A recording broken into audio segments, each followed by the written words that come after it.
di Mamadou Ibra Kane démb gis nañ ko mu yëkkati ay kàddu jëmale ko ci ñi nga xam ne ñoom ñoo fi nekk ci li nga xam ne moom moo ñeel wàllum presse bi donc ci benn rassemblement bu ñu doon def moom la mu daal di xamle daal moom mooy arrestation yi nga xam ne ñu ngi koy gis ak libération yi nga xam ni amul benn fuñ ko sukkandiku moom dafa jàpp ni lépp li nga xam ne moom moo daal di lalu ci ginnaaw nee na ay acte politique la pour museler la presse waaw ba tey ci yi nga xam ni wax na ko moom nee na amul benn loi boo xam ne fii ci Sénégal dafa interdire ñuy jox parole kenn koo xam ne justice daf ko daal di poursuivre donc yi nga xam ne yëpp ñu ngi koy gis ay manœuvre la yoo xam ni c'est pour en tout cas affaiblir la presse économiquement ci li nga xam ne moom la ñuy def ci gis na ni fayuñu li nga xam ne moo di les sommes dues aux entreprises de presse distribué wuñu également li nga xam ne mooy l'aide à la presse foofu la voté wuñ ko sa assemblée nationale donc daal en tout li mu bëgg a wax mooy li nga xam ne ñu ngi koy gis ci presse bi jamono ji muy xew c'est pour réduire la presse en tout cas à sa plus simple expression affaiblir leen lépp loo xam ne moom moo leen di may doole état bi daf koy jéem a teg pour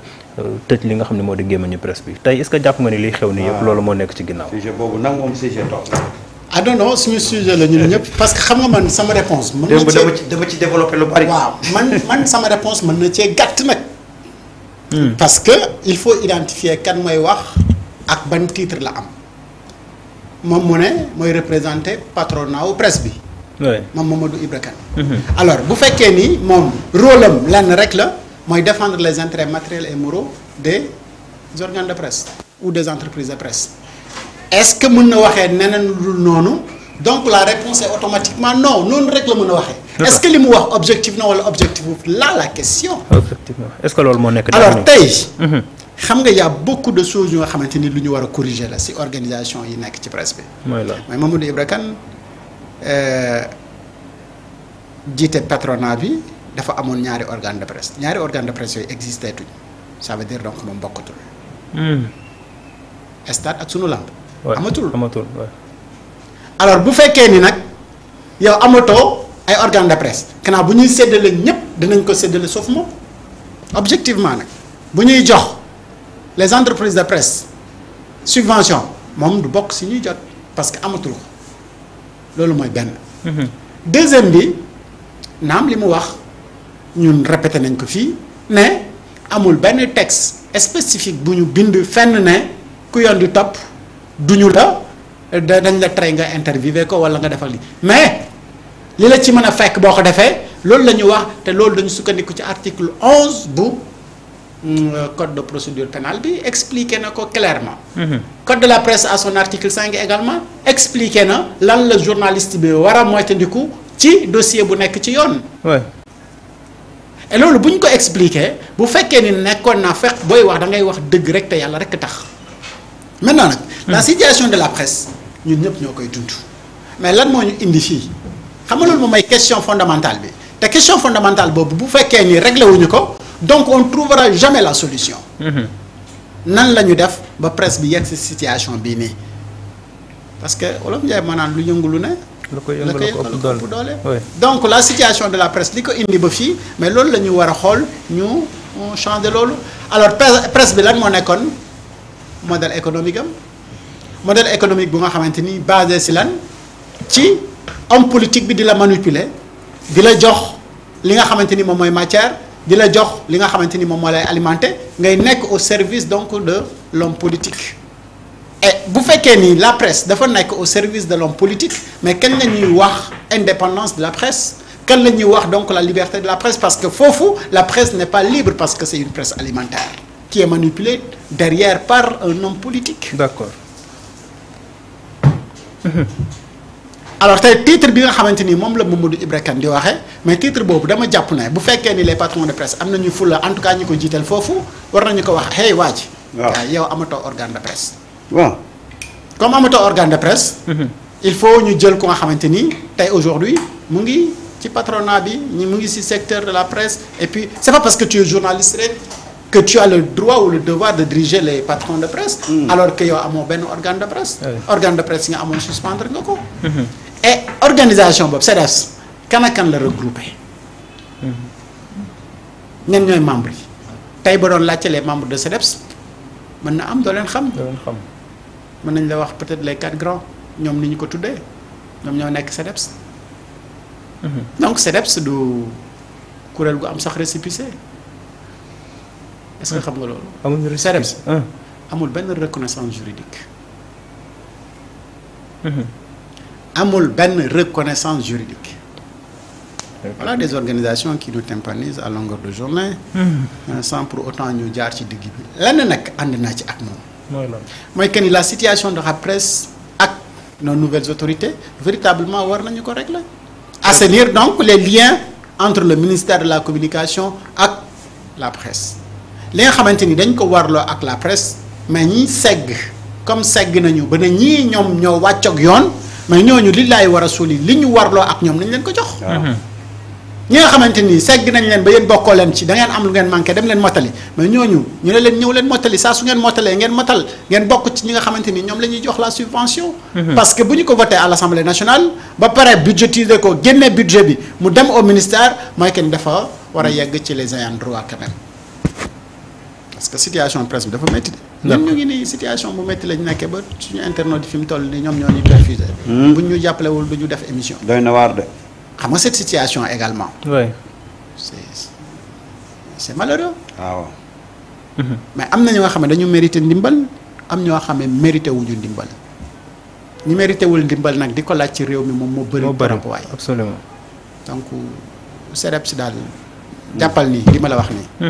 mooy révélation bi gën a rëy nag mooy que ne amul benn reconnaissance juridique. kon ñoom war nañoo. non c'est-à-dire war nañoo xoolaat seen taxawaay. en réalité. oui doyen. museler la presse jàpp nga ni moom moo daal di am. quel museler la presse ñoom Macky Sall bi mu fi nekkee di museler la presse di jàpp journaliste yi ana ñu woon fii kan lañ fi museler il faut qu'on soit raisonnable quand même kan lañ fi museler ah. est-ce que du yi fi xaw a. lan moo fi xew lan moo fi xew journaliste yi ñu teg loxo ci. mais attends journaliste wax na. autorité judiciaire yi jugé nañ ne li mu def c'est pas normal ñu woo ko mais loolu museler la presse la wala nag léegi dañu bëgg bàyyi espace boo xam ne la presse lu mu mënti def kenn du ko wax dara. oui yaakaar naa loolu lañ bëgg de. non loolu amul fenn c'est-à-dire que man je veux comprendre lan mooy seen problème tey. et puis yow nan nga mën a ne nit ki da nga bëgg mu jàppale la et à chaque fois que ngeen def sortie mais da ngeen xotti war ma ñooñu. Qu'est-ce qui se cache derrière ce combat-là? C'est ce qu'on veut savoir. Est-ce que c'est dans l'intérêt des médias ou est-ce que c'est des intérêts personnels? Ces paroles virulentes yi ñuy distiller sur la place publique mais tu te dis qu'il y a autre chose que lu jëm ci rek intérêt des médias. S'il y a des gens qui ont des agendas personnels qui aient le courage ñu jël ko endossé ko régler ko. Mais il ne faut pas se cacher derrière le problème de la presse pour régler des problèmes personnels. loolu kenn du ko nangu fii kenn gënu fee def kenn. gis nga tu sais toog wax na ko léegi ñëpp a nekk ci benn marasme économique bu doy waar. mais gis nga boo buggee manipuler les gens duñ ko accepter. pourquoi quand ñoom bu ñu wootee c'est toujours le même groupe ñooy wuyu appel bi pourquoi. parce que nit ñi dañoo xam ne ñii combat bi ñuy combat dañoo mbubboo journalistes yi waaye du combat média bés bu combat média jógee ñu xam ne combat média la uniquement tous les journalistes quelle que soit leur différence dañuy dem rallier ko mais nag kenn mënatul manipuler kenn waaw kenn mënatul manipuler kenn am sa agenda personnel bëggu jël au nom des médias pour combattre pour ñu xeexal la kenn du la xeexal loolu kenn du ko def te nag daf fi am lu fi jiitu. ba fi Macky Sall la nekkee bu ñu meloon nañu war a mel kon tey bu ñu wootee ñëpp wuyu ji leen waaye ñoom ñiy toog tey ñoo àndoon ak Macky Sall. Macky Sall di toroxal presse bi. di tëj presse bi di tëj ay journalistes dañoo génne woon ay édito lu xewoon lan moo xewoon bañ ne pataaram. mais cette presse là. waaw son comportement. amaat taw maa ngi lay nuyu le nouveau régime. mais ça ne date pas d'aujourd'hui yaa ngi fàttaliku ñii dañu yegg si bër xet ñu def journée sans presse. sans presse li fi Macky Sall nekk di torturer les journalistes di tëj di impunité di museler di restreindre la liberté de la presse amul lu mu deful pour museler la presse xam nga ci jamonoy Macky Sall en termes de liberté de presse fan la Sénégal nekkoon 104e place aujourd'hui le Sénégal mu ngi ci 74e place. 74e. loolu waa Reporters sans frontières ñoom ñoo ko def. donc ci jamono ji nga xamante ni ñu ngi nekkoon ci recul ci liberté de presse liberté de nangam ñuy torturer des journalistes di leen envoyer en prison justement parce que dañu def justement seen liggéey mais boobu li fi Macky Sall def yépp amul journée sans presse mais ñii dañu ñëw salaamaaleykum maaleykum salaam gars yi ne tapet ne non dañu def journée sans presse motif bi. ba léegi kenn mënu la ko wax. parce que gars ñi presse bi dañoo soxla koppar gouvernement bi di joxe koppar ci noonu bala mu laa jox koppar faa mu tegu ci leer lu leer lii kese la mais ñooñu nag boo xamee seen taxawaay ak ni ñu mel.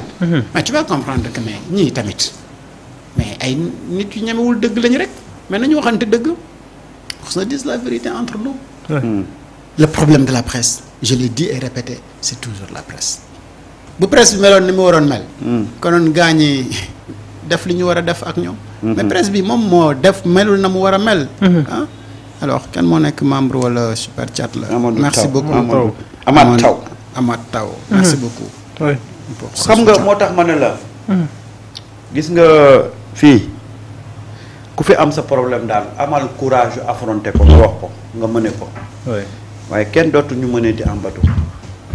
ndax nag dafa am ay circonstances yu fi jaar nit ñi jàng xam lu xew. waaw léegi kenn mënatul manipuler kenn et c'est ça aujourd'hui le problème. oui regarde depuis que bi ñu nekkee ci pouvoir bi regarde c'est toujours le même groupe de copains ñoom ñooy jóg di yuuxu. ah tey man j'aurais bien aimé tey ma gis. la convention des jeunes reporters wàcc ci mbedd mi pour parler de la bés bu ñu ko defee dama leen ciy fekk si parce que damay xam ne kuréel googu dara yitteelu ko lu dul intérêt reporters yi. oui c'est une association crédible te cal bañ ko sampee ba tey ci loolu lañ nekk. oui ah. convention bi. waaw. effectivement tey Synpics bu wàccoon tey. je dis parce que c'est l'organe qui a été toujours là. yeneen yi organe ak yeneen mais xoolal tey da ngay gis ay nit am benn frustration rek créer seen benn association te ba muy neex kenn yëguto mu naqari tey nga bëgg a boole ñëpp ah. Baax na ba ñuy dem ca Macky Sall dañ laa yëgaloon ne ñu ngi dem ci Macky Sall. ah yëguma ko woon. bañ doon dem di jëli ay convention dañoo waxoon ne au nom de la solidarité corporation bi ñu ngi dem jëli convention ah. au moment où des entreprises de presse croulaient ah. au contraire. ñu ngi woon ci seen doon ñoom ñuy am ay conventions yi tu les demandes des questions pour des orientations. mais c'est waaye ñu réeral la. et bu ñu demee ñoom ñooy toog ci kanamu ñooñu di yàq deru yeneen i organe de presse yi nga xam ne dañuy def dignement seen liggéey. waaw c'est ce qui s'est passé entre ñoom ñooñu. oui. nañu nangu rek nañu defar mbir yi fii daal gis nga fii li nga béy rek ngay góob. effectivement waaw kese. waaw fii daal ku ñuy fay ngay jooy. la nga leble woon moo baaxul. te tamit il faut ñu dimbali leen. bés bu ñu accepté jël suñu intérêt personnel. entreprise de presse soxla nañ ko ngir suqaliku. aide à la presse bi nga xam ne voté nañ ko assemblée nationale. gis nga nag foofu nag. il faut ñu je rejoins Top. tout à fait d'accord. il faut pas parce que am na ñoo xam ne tey accepté wuñ toog ak yéen autour de la table que vous voulez sacrifier les gens yoo xam ne seen yoon nekku ci génne leen ndimbal gi li ngeen war a jàppalee presse bi génne leen ko ngeen jox ko ah ñi nga xam ne tey nekkuñu ci yooyu mais on peut pas comprendre à cause d'un groupe on sacrifie mais c'est-à-dire que benn corporation ñi ngeen mën a waxtaanal ba déggoo mais waxtaan leen ak ñooñu les gens qui refusent de venir autour de la table mais ñu xaarandi loolu laa fi gis di sinon waaye tey fi mu nekk nii yëguñ ci ñun waaye ñun ñëpp lañ logé ci même enseigne xam nga ne mos dañ koo ñemewut a wax ca kaw rek mais ñoo ngi bu ma xëyee gàddaay bu ma kenn woo de waaw bu ma kenn woo naan ma ay doyen Samba waaw ndax nag fi mu nekk nii Modou ji laa gën a jege ni continuer ci liggéey bi waaw ah oui vraiment quoi. ah Modou foo jëm. ah xaw ma sax. c'est-à-dire que voilà un peu la situation de la presse. Les gens sont fatigués. Depuis 1 an on est autour de négociations yoo xam ne qui n'ont jamais abouti. Mais il faut passer il faut passer aux choses sérieuses quand même. Oui, parce que à la fin ñoom dinañ may presse bi lu ñu wax. waaw donc nañu dimbale waaye ñi nga xam ne ñoom ñoo fi nekk di ruube. nañ leen bàyyi ñu ruube ñi nga xam ne ñu ngi def seen liggéey ni mu waree nekk ci li ñu war a nekk. en tout cas am ay kayit yu leer te. xam nga ma lan laa gëm di def seen liggéey ni ñu ko war a defee nañ leen jox li warloo ak ñoom. Animus mu ngi koy wax xam la laa gëm. c'est-à-dire que problème bi lu mu métti nañ ko régler une bonne fois. Absolument. Soit on applique code de la presse. li mu wax yépp ku ñuy éliminer la ku dul bokk doo bokk nga dem a jéem a conformer wu wala ñu xool nan la ñuy defee ay peut-être que yenn concession yi. mais il faut pas qu'on se focalise ci un débat depuis 1 an boo xam ne avancé wu. oui. c'est-à-dire que dara boo koy régler da ngay jël sa courage nga régler ko. oui, une bonne fois. et tu assumes les conséquences. Absolument. Mais on veut changer ou on ne veut pas changer. Parce qu'aujourd'hui c'est ce dilemme-là moom la suñu autorité ya si on applique li nga xam ne moom mooy code de la presse dans toute sa rigueur. Beaucoup de gens seront éliminés. Si on doit faire des concessions, on fait des concessions. Soit on applique ou on fait des concessions et on avance. ñu seet nan la ñuy tëggaatee code de la presse boo xam ne dana méngoo ak tey. fi situation média yi nekk. Mais il faut régler cette question-là. Absolument. Mais on peut pas continuer comme ça. bu yàggee dina métti. koo xam ne yoonam nekku ci moo ciy gën a dee sax oui. ñun on n'a pas de sponsor.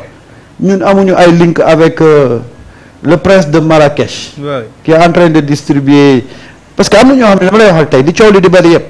jéguñu situation bi de. parce que engagé wu nañ pour mener un combat boo xam ne y a quelque chose qui est derrière. ñooñu fu situation bi carabinier da leen di gën a arrangé.